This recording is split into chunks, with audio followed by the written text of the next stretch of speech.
Learn more on BBC Bitesize.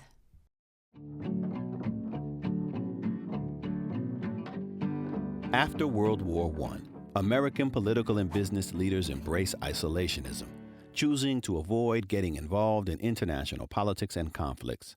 So when World War II breaks out in 1939, America attempts to remain on the sidelines.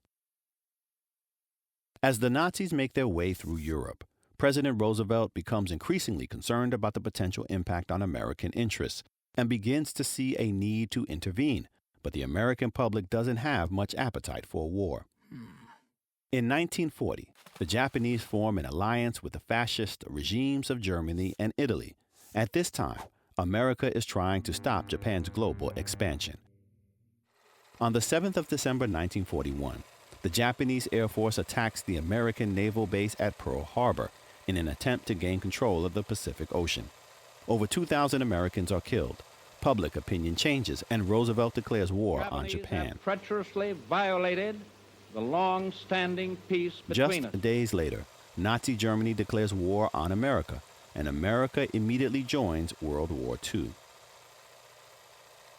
Although there are no grounds for suspicion, the American government questions the allegiance of Japanese American citizens and removes over 100,000 from their homes, including children, detaining them in internment camps. Massive spending on preparing America for war jumpstarts the economy, lifting the country further out of the economic depression. The war effort reduces unemployment dramatically, from 17% in 1939 to less than 2% in 1944. People find employment in factories, while others serve in the armed forces, including more than 1 million African Americans. In the armed forces, as in civilian life, African Americans face racial segregation and are often made to do the least desirable work. Despite this, black soldiers throughout the forces, such as the Tuskegee Airmen, serve with courage and distinction. African Americans fight for a double victory, against Nazism overseas and against racism at home. Black, immigrant, and poorer white women have worked in factories for decades, but the war sees white middle-class women working in factories for the first time.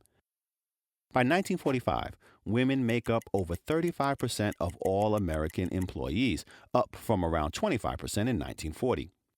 When the war ends, many white Americans want to return to the same levels of power and privilege they had before the war, effectively requiring some women and people of color to give up the ground they have gained.